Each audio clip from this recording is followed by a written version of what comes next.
Hello दोस्तों, नमस्कार। मैं आपकी दोस्त अंजू। मैं आपको संविधान में जो इम्पोर्टेंट अनुच्छेद है उनके बारे में बताऊंगी।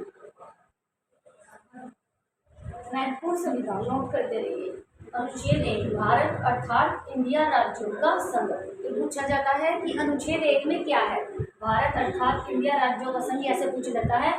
भारत अर्थात इंडिया राज्यों का संघ में कौन सा अनुच्छेद है? अनुच्छेद 1। अनुच्छेद 2, संसद को संघ में किसी नए राज्य का प्रवेश या स्थापना करने का अधिकार है।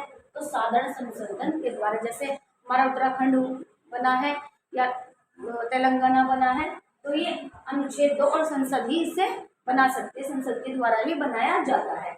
अनुच्छेद 3, साधारण संशोधन के द्वारा किसी नए राज्य का संगठन, पुराने राज्यों के नए नामों में परिवर्तन, सीमा क्षेत्र में परिवर्तन। जैसे प्रयागराज है और प्रयागराज रख दिया इलाहाबाद का नाम, तो नाम में परिवर्तन हो गया ना। तो इसका मतलब है साधारण संशोधन के द्वारा किसी नए राज्य के संगठन, पुराने राज्यों के नामों में परिवर्तन या सीमा का एरिया है उसमें परिवर्तन किया जाता है। तो अनुच्छेद 3 के द्वारा। तो ये भी अधिकार किसको है? संसद को। अनुच्छेद 4, अनुच्छेद 2 और अनुच्छेद 3 में किया गया संशोधन अनुच्छेद 368 में मान्य नहीं होगा। जो अनुच्छेद 2 और 3 में किया गया संशोधन वो अनुच्छेद 368 में मान्य नहीं होगा। अनुच्छेद 368 में संविधान संशोधन में 2 प्रकार के हैं। एक विशेष संशोधन, विशेष राज्यों के अनुबंध में संशोधन। आप प्लीज नोट कीजिए इसे। मैं अभी आती हूँ 1 मिनट में, प्लीज नोट करो।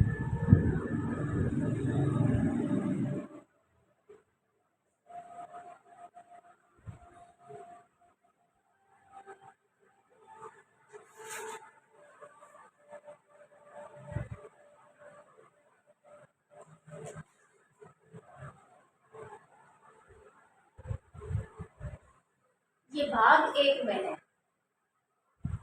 भाग 1, भाग 1, ठीक है। राज्य संघ राज्यों का क्षेत्रफल, ठीक है। नोट कीजिए प्लीज।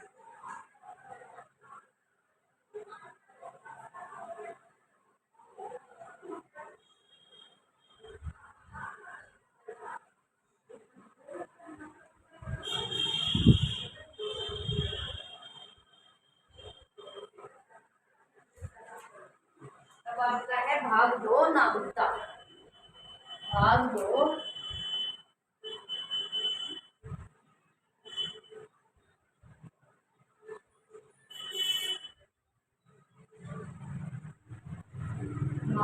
नागरिकता। वेरी वेरी इंपोर्टेंट, यहाँ से क्वेश्चन पूछे जाते हैं। अब लिखो आप अनुच्छेद 5। अनुच्छेद 5 इसमें क्या है? ऐसा प्रत्येक व्यक्ति, ऐसा प्रत्येक व्यक्ति, ऐसा प्रत्येक व्यक्ति भारत का नागरिक, भारत का नागरिक, भारत का नागरिक होगा, भारत का नागरिक होगा जिसका अधिवास भारत में हो, जिसका अधिवास, अधिवास मतलब जहाँ के निवासी हो भारत के, जिसका अधिवास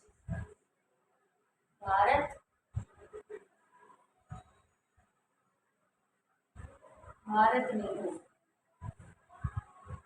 ये अनुच्छेद 5 में पूछा जाता है। ऐसा प्रत्येक व्यक्ति, प्रत्येक हर व्यक्ति भारत का नागरिक होगा जिसका अधिवास, अधिवास में जहाँ हम रहते हैं, जिस क्षेत्र में, राज्य में, भारत में या देश है भारत में हो, ठीक है।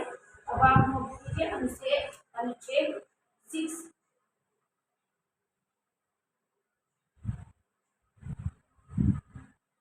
अनुच्छेद 6, पाकिस्तान से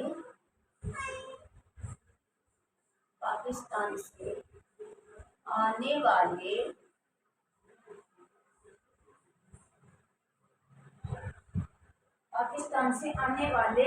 व्यक्तियों की,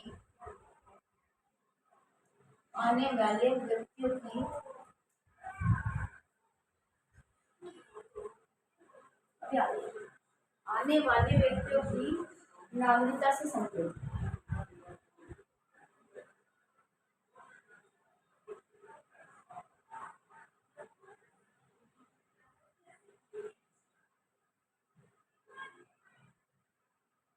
पाकिस्तान, जो पाकिस्तान से हमारे देश में आते हैं नागरिकता के पाने के लिए, ये अनुच्छेद 6 में बताया गया है, पाकिस्तान से आने वाले व्यक्तियों की नागरिकता से संबंधित है।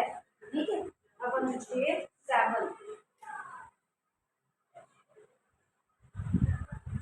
अनुच्छेद 7 वेरी वेरी इम्पोर्टेंट। ठीक है, पाकिस्तान से जाने वाले, पाकिस्तान से जाने वाले,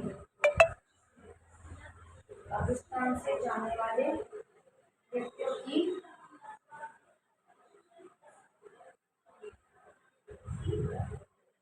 नागरिकता से संबंधित।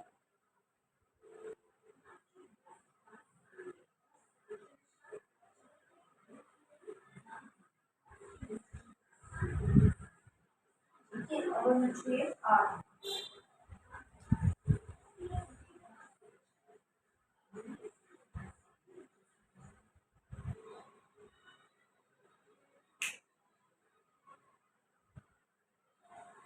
भारत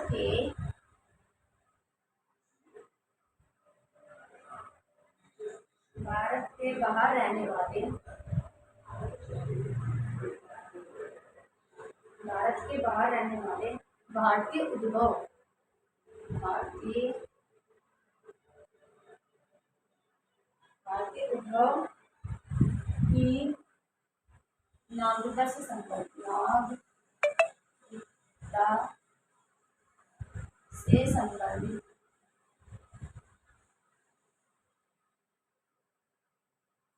ये अनुच्छेद 8 में है, भारत के बाहर रहने वाले भारतीय उद्भव की नागरिकता से संबंधित, मतलब जो विदेश जाकर नागरिकता प्राप्त करते हैं, और ये नागरिकता सिर्फ 7 साल के लिए होती है। अगर 7 साल के लिए आप नागरिकता या बाहर रहते और नहीं आए तो यहाँ भारत की नागरिकता समाप्त हो जाती है। अनुच्छेद 9,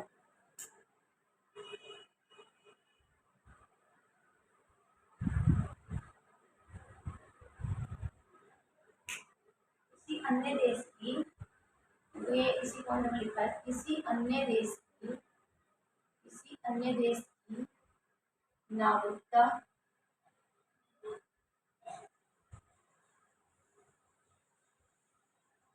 किसी अन्य देश की नागरिकता लेने पर भारत की नागरिकता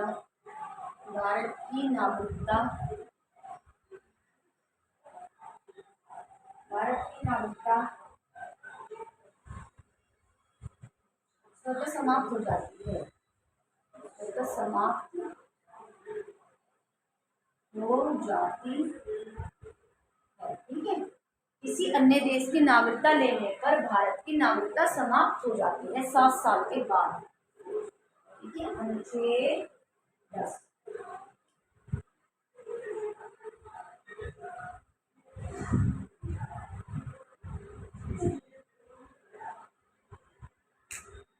नागरिकों के अधिकारों का वर्णन, नागरिकों के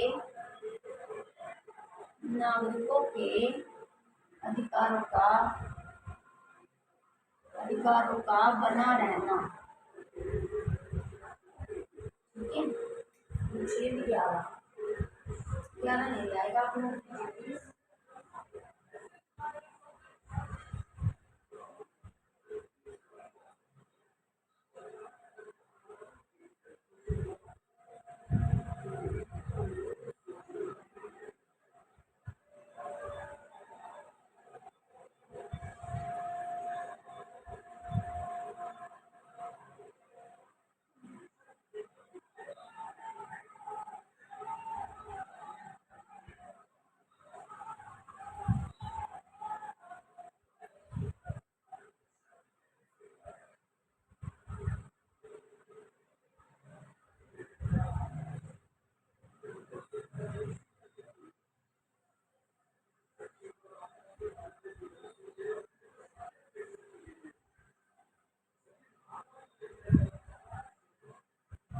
द्वारा,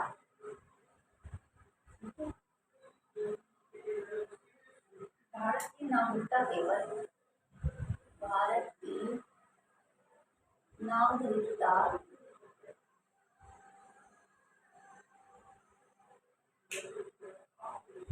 भारत की नागरिकता केवल संसद, भारत की नागरिकता केवल संसद विधि द्वारा ही जा सकती है, द्वारा नहीं जा सकती। तो अन्य किसी प्रकार और अन्य किसी प्रकार और अन्य किसी प्रकार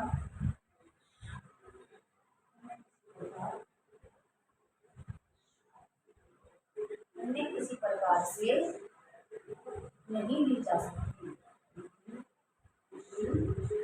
जा सकती। ठीक है,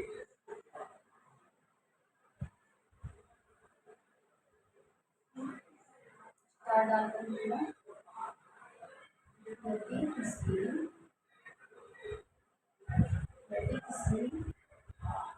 व्यक्ति का जन्म, यदि किसी व्यक्ति का जन्म, किसी व्यक्ति का जन्म 26 जनवरी 1950, 26 जनवरी 1950 को या उसके बाद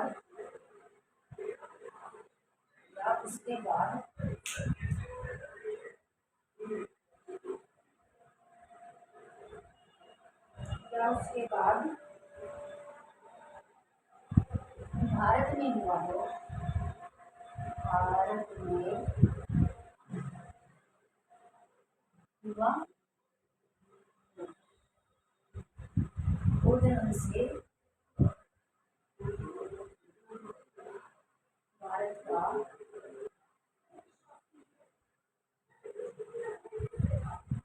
का नागरिक है।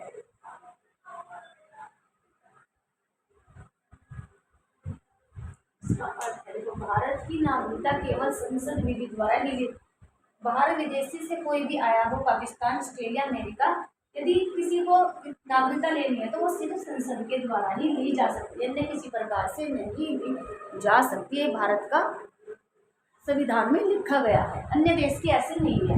यदि किसी व्यक्ति का जन्म 26 जनवरी 1950 को या उसके बाद भारत में हुआ हो तो जन्म से भारत का नागरिक है। देखो, ये लगाया गया था 26 जनवरी, देश के आज़ाद होने के बाद 26 जनवरी 1950 को जिस संविधान लागू हुआ था, उसके बाद या कोई विदेशी व्यक्ति हो या उसकी संतान हो, उसके बाद भारत में हुआ हो तो जन्म से भारत का नागरिक है। इसके बाद का हम कल लिखाएंगे। प्लीज़ आप मेरे चैनल को सब्सक्राइब और शेयर कीजिए। प्लीज़, धन्यवाद।